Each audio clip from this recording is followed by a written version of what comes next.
لوگ پرابلمس تو بڑا ڈسکس کرتے ہیں کہ فلاں پرابلم ہمارے ملک میں بے شمار مسائل ہیں. اگر سارے مسائل کو ہم کمپائل کریں اور کمپائل کرنے کے بعد آپ کیونکہ ایک سینئر پولیٹیشین ہیں اور آپ جانتے ہیں ملکی چیزوں کو بھی اور آپ نے تھنک ٹینک کا بھی ذکر کیا ہے, سو کیا سمجھتے ہیں کہ فنڈامنٹلی کون سے ایسے 3 کام ہیں, کون سے ایسے 3 سولوشنز ہیں کہ جو ہم فوراً سے اگر اپلائی کریں تو ہم اپنی اس تباہی کو روک سکتے ہیں اور پھر آہستہ آہستہ واپس آ سکتے ہیں پراسپیرٹی کی طرف؟ سب سے پہلے تو جی آئین اور قانون کے اوپر عمل درآمد.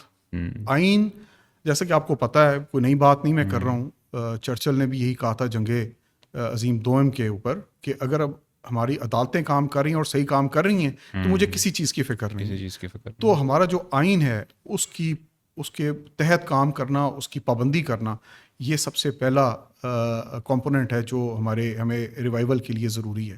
دوسرے number per continuity of policies. جب تک پالیسیز ہم بناتے ہیں جو اس کے اوپر ان لیٹر اینڈ اسپرٹ جو کام نہیں کریں گے تو پھر ہمارا ملک کی جو اس کی راہ ہے وہ اس کی متعین نہیں کی جا سکتی. تیسرے نمبر پر دوستوں اور دشمنوں میں پہچان کرنا. جو ہمارے دوست ہیں, دوست ممالک ہیں, وہ دوست ممالک ہیں, اور جو ہمارے اسٹریٹجکلی ہمیں پسند نہیں کرتے اس کی بہت ساری وجوہات ہو سکتی ہیں. اس کی انڈیا کے ساتھ ان کی الائنس ہو سکتی ہے, strategic alliance, declared strategic alliance ہو سکتی ہے. ایسے ملک, ایسے جو ممالک ہیں ان کے ساتھ ہماری الائنس ہو نہیں سکتی, وہ کر نہیں سکتے ہمیں سپورٹ دل و جان سے.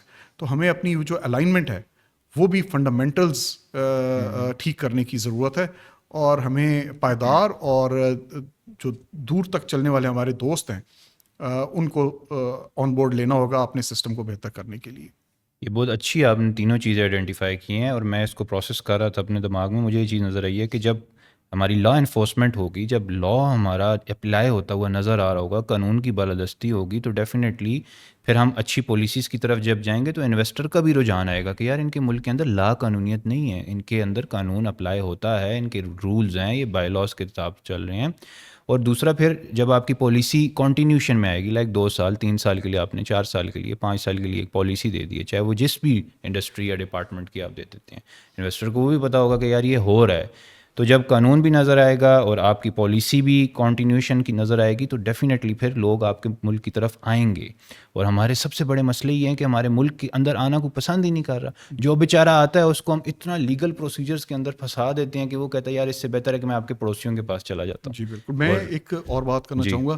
آپ اس طرح سمجھیں کہ جیسے 3A میں نے کہہ دیا, آپ کو بتا دیا, لیکن 3B جو ہے وہ بھی میں اس کا ایک لوں گا فائدہ لیتے ہوئے, کہ ہمیں اپنی یوتھ کو استعمال کرنا ہے, اس کو اسٹرینتھ بنانا ہے پاکستان کی, اس کے اندر انویسٹ کرنا ہے, اس کو جو جدید ٹیکنالوجیز ہیں ان کے ساتھ روشناس کروانا ہے, IT کے اندر ان کو لے کے جانا ہے.